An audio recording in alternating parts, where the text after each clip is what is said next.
Have you ever pondered over the lost books of the Bible? Picture this: ancient texts brimming with wisdom and stories, yet they're not found in the standard biblical canon. These are the lost books of the Bible, a fascinating subject shrouded in mystery and intrigue. These texts are often referenced, but their absence from the traditional scriptures has sparked curiosity and debate for centuries. Now, imagine the rich tapestry of history these books could weave, the divine wisdom they might hold, the alternative perspectives they could offer on well-known biblical narratives. But why are they not included in the Bible as we know it? What secrets do they hold? Why were they lost? And most importantly, what controversy and debate surround these enigmatic texts?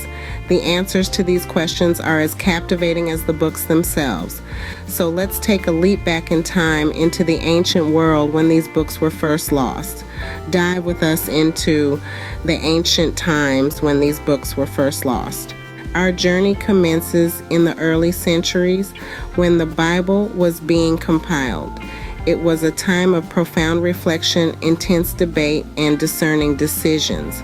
While today's Bible might seem like a given, its formation was anything but straightforward. The early Christian church faced the colossal task of deciding on the canonical books of the Bible. Imagine a grand assembly filled with learned men poring over ancient scrolls, the air thick with anticipation and reverence. They had to sift through hundreds of texts, each with its own profound impact and spiritual resonance. So how did they decide which books made the cut and which didn't? The criteria were rigorous. The books had to be consistent with accepted Christian teaching and tradition. They needed to be either written by an apostle or someone who had direct contact with one. And they had to have widespread acceptance among the early Christian communities. But it wasn't just about ticking boxes.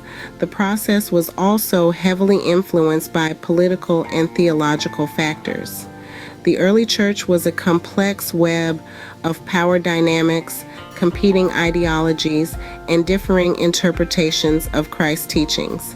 Some books reinforced the prevailing perspectives of the day, while others challenged them, leading to heated debates. For instance, the Gospel of Thomas, a collection of Jesus' sayings, was left out. Why? Some scholars suggest it's because it portrayed Jesus more as a wise teacher than the divine Son of God, clashing with mainstream Christian belief. Decisions like these weren't made lightly. They were the result of years, even decades, of careful consideration and prayer, weighing the spiritual significance of each text against the collective wisdom of the church. But not all books could meet these exacting standards. Those that didn't fit the mold, those that challenged the accepted norms too strongly or simply didn't resonate with the majority, were left out. They were set aside not necessarily because they were wrong or heretical, but because they didn't fit into these parameters. And so these books were gradually forgotten, lost in the sands of time. Among the lost, some books stood out, sparking debates and controversies. In the sprawling labyrinth of biblical history, 3 books in particular have incited much discussion: the Gospel of Thomas, the Book of Enoch, and the Gospel of Mary. Each of these texts, in their own way, has challenged traditional interpretations of the Bible and early Christianity, stirring up a storm of theological debate. Let's start with the Gospel of Thomas. Unlike the 4 canonical Gospels, this text is a collection of sayings supposedly uttered by Jesus without any narrative structure. Its controversial nature lies in its emphasis on the inner spiritual knowledge over traditional religious practices. The early church, keen on establishing clear doctrines and rituals, found this approach problematic. Then there's the Book of Enoch. This ancient Jewish religious work ascribes itself to Enoch, the great-grandfather of Noah. It offers a unique view into early Jewish thought about angels, demons, and the apocalypse.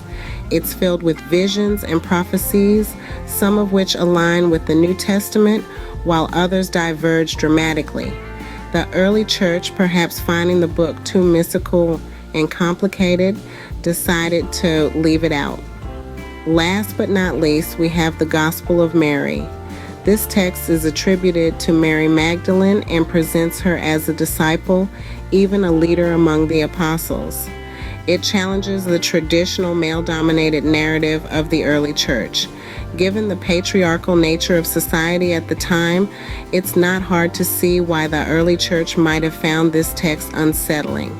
Each of these books, in their distinct ways, present a different facet of the multifaceted diamond that is biblical history. Their controversial contents, their unique perspectives, and the questions they raise about established doctrines made them uncomfortable companions to the canonical texts. These books, once lost, began to re-emerge, challenging our understanding of the Bible and early Christianity. Their rediscovery invites us to question, to explore, and to deepen our understanding of this complex and fascinating history. And fast forward to the modern era, where archaeologists and scholars unearth these long-lost texts. The search for the lost books wasn't a fruitless endeavor, as the sands of time revealed hidden treasures. The most notable of these discoveries include the Nag Hammadi Library and the Dead Sea Scrolls. Nestled near the town of Nag Hammadi in Egypt, a collection of early Christian texts hidden in an earthenware jar was discovered in the mid-20th century. This remarkable find, known as the Nag Hammadi Library, contained 13 leather-bound papyrus codices comprising 52 texts. These texts, many of which were Gnostic Gospels, offered fresh perspectives on early Christian thought and practice, shaking the very foundations of traditional Christian beliefs.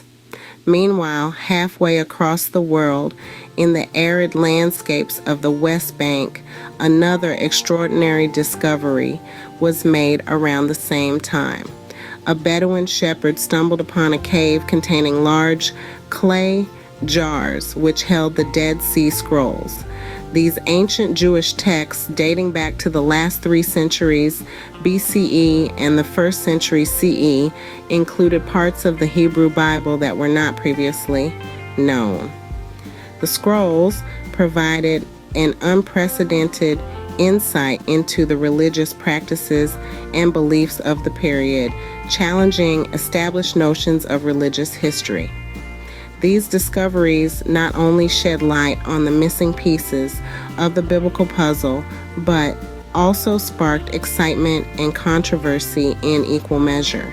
The religious and scholarly community was set ablaze with debates and discussions.